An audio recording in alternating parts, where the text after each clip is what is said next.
మీ దగ్గర బైబిల్ ఉందా? మరి ఎట్లా మీరు ప్రశ్న అడిగేటప్పుడు బైబిల్ దగ్గర పెట్టుకుని అడగాలి? ఇది డెడ్లీ సీరియస్ విషయం కదా, పిచ్చాపాటి కాదు కదా. రంజిత్ ఓఫ్రి గారు, కొంతకాలం మీరు సోషల్ మీడియాలో వాక్యాన్ని ప్రకటించకుండా ఉంటే క్రైస్తవ్యానికి చాలా మంచిది. దేవదూతలు మానవుల మధ్య సెక్స్ అనే కలయిక ద్వారా నెఫ్లీలు జన్మించారు అనేటువంటి తప్పుడు బోధన ఎందుకు ప్రకటిస్తున్నారు? యెషయా గ్రంథం 26వ అధ్యాయం 14వ వచనం ప్రకారం ప్రేతలు చనిపోయిన ఆత్మలు తిరిగి లేవరు అని మీరు చెప్తున్నారు. అదే టైంలో యోహాను సువార్త 5వ అధ్యాయం 28వ వచనం ప్రకారం జీవ పునరుద్ధానం కొరకు కొందరు, మరణ పునరుద్ధానం కొరకు కొందరు, సంహాదుల నుంచి అనేకులు తిరిగి లేచెదరు అని చెప్తున్నారు. దానియేలు గ్రంథము 12వ అధ్యాయం 2వ వచనం ప్రకారం నిందల పాలగుడు కొందరు, నిత్య జీవము కొరకు కొందరు జీవించెదరు మరలా అని మీరు చెప్తున్నారు. అంటే మేలు చేసి చనిపోయిన వారు, కీడు చేసి చనిపోయిన వారు ఇద్దరు కూడా మరలా తిరిగి లేస్తారు అని మీరే చెప్తున్నారు. అదే టైంలో యెషయా గ్రంథము 26వ అధ్యాయం 14వ వచనం ప్రకారం కొంతమంది మాత్రం లెగవరు, వాళ్లే నెఫ్లీలు అని బోధిస్తున్నారు. ఇంతకీ నెఫ్లీలు ఎవరు?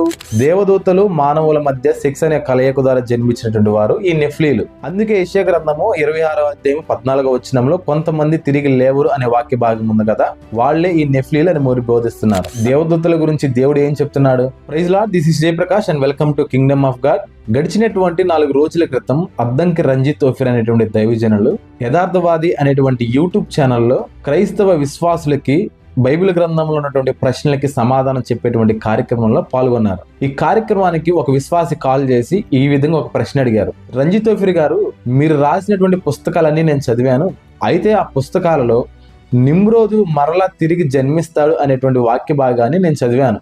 అదే టైంలో నెఫ్లీలు దేవదూతలు మానవుల కలయిక వల్ల జన్మించినటువంటి వారు అనేటువంటి వాక్య భాగాలను కూడా నేను చదివాను. అది ఎలాగో మరలా ఒకసారి నేను తెలుసుకోవాలనుకుంటున్నారు, మీరు మాకు సమాధానం చెప్తారా అని అడిగితే రంజిత్ ఓఫిర్ గారు ఈ విధంగా సమాధానం చెప్పడం మొదలు పెట్టారు. యెషయా గ్రంథము 26వ అధ్యాయము 14వ వచనం 14, చచ్చిన వారు మరలా బ్రతుకరు, ప్రేతలు మరలా లేవరు. కానీ దానియేలు ప్రవచన గ్రంథములో చాలా తేటగా దానియేలు చెప్తాడు, సమాధులలో నిద్రించు అనేకులు మేలుకొనెదరు, కొందరు నిత్య జీవము అనుభవించుటకును, మరికొందరు నిందపాలగుటకు, నిత్యముగా హేయులగుటకు మేలుకొందురు.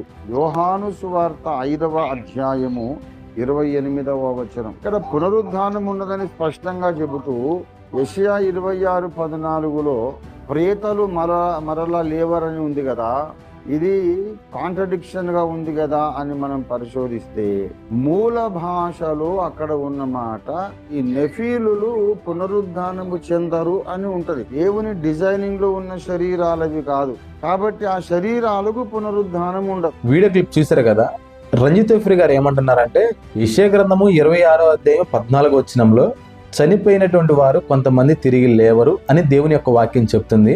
అదే టైంలో యోహాను సువార్త 5వ అధ్యాయం 28వ వచనము, దానియేలు గ్రంథము 12వ అధ్యాయం 2వ వచనం ప్రకారం జీవ పునరుద్ధానము కొరకు కొందరు, మరణ పునరుద్ధానము కొరకు కొందరు, సమాధులలో నుండి అనేకులు తిరిగి లేచెదరు అని దేవుని యొక్క వాక్యం చెప్తుంది. నిందల పాలగుటకు కొందరు, నిత్య జీవము కొరకు కొందరు, అనేకులు తిరిగి లేచెదరని చెప్పేసి దేవుని యొక్క వాక్యం చెబుతుంది. దేవుని యొక్క వాక్యం ఒక పక్క చచ్చిన వారు, ప్రేతలు తిరిగి లేవరు అని చెప్తుంది. దేవుని యొక్క వాక్యము మరణించినటువంటి మంచివారు, చెడ్డవారు తీర్పు కొరకు మరలా తిరిగి లేస్తారు అని చెప్తుంది. దేవుని యొక్క వాక్యం ఒకదానికి ఒకటి విభేదించుకుంటున్నాయి కదా.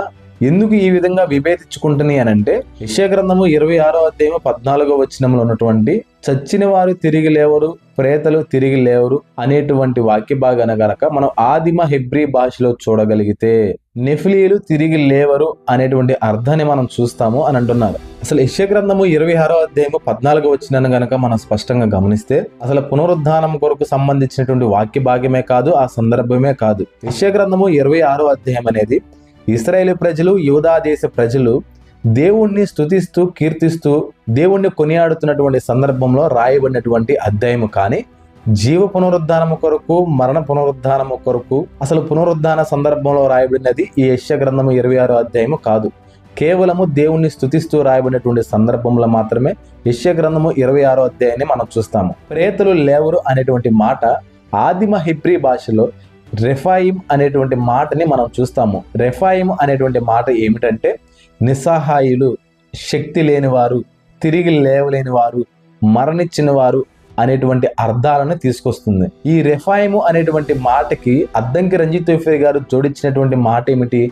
నెఫ్లీలు తిరిగి లేవరు అనేటువంటి తన ఊహల్లో నుంచి కలిగినటువంటి సొంత బోధన ప్రకటిస్తున్నారు. కానీ వాస్తవానికి ప్రేతలు అనేటువంటి మాట ఆదిమ హిబ్రీ భాషలో రెఫాయిము అనేటువంటి మాటను మనం చూస్తాము.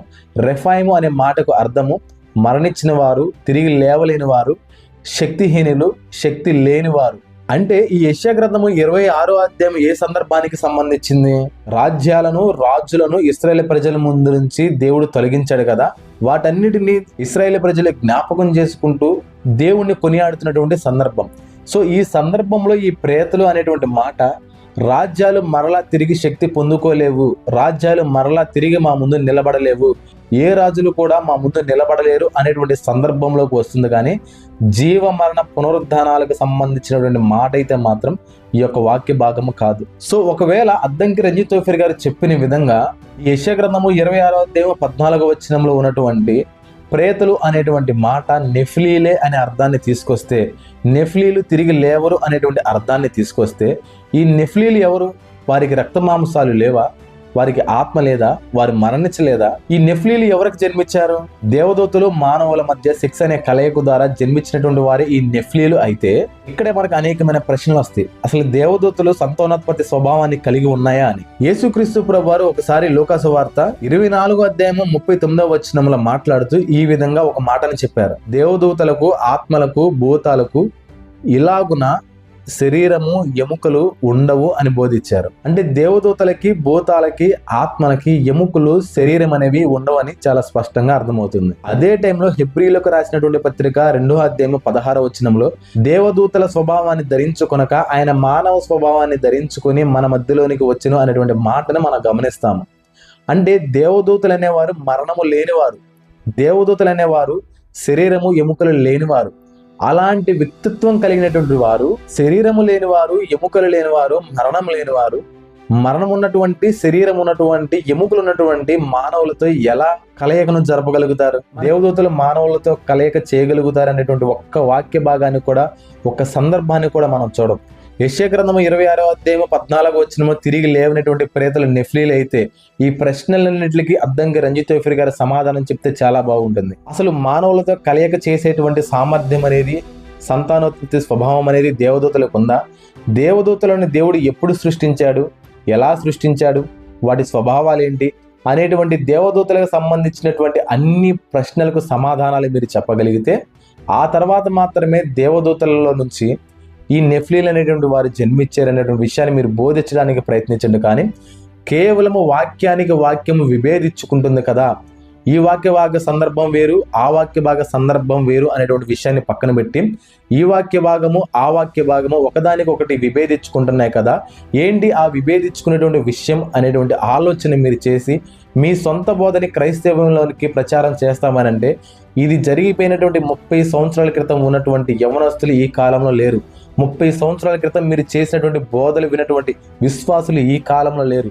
ఇప్పటికే క్రైస్తవం అనేది అనవసరమైనటువంటి సోషల్ మీడియాలో సాక్ష్యాలను బట్టి, అనవసరమైనటువంటి సేవకుల మధ్య గొడవలను బట్టి, అనవసరమైనటువంటి వాక్యాన్ని తప్పుగా బోధించడాన్ని బట్టి, అనవసరంగా దశమ భాగాల గురించినటువంటి విషయాల్ని పదే ప్రకటించడాన్ని బట్టి ఇప్పటికే 2 తెలుగు రాష్ట్రాల్లో, భారతదేశంలో అనేకమైనటువంటి నిందలని, అవమానాలని, వ్యతిరేకతల్ని ఎదుర్కొంటూ క్రైస్తవం అనేది ఇప్పటికీ చాలా దిగజారిపోయింది. దేవుని యొక్క వాక్యానికి, యేసుక్రీస్తు ప్రభువారి యొక్క త్యాగానికి విలువ లేకుండా పోయింది. దయచేసి అనేకమైన ప్రశ్నలకి సమాధానం బోధించిన తర్వాత మాత్రమే మీరు ఇచ్చేటువంటి స్టేట్మెంట్లని పాస్ చేయండి. కానీ వాక్య భాగాల మధ్య ఉన్నటువంటి సందర్భాలను పక్కన పెట్టి వాటి మధ్య మీరు ఒక కొత్త విషయాన్ని పుట్టించడానికి మాత్రం ప్రయత్నించొద్దు. Praise lord, this is Jayaprakash and welcome to kingdom of God.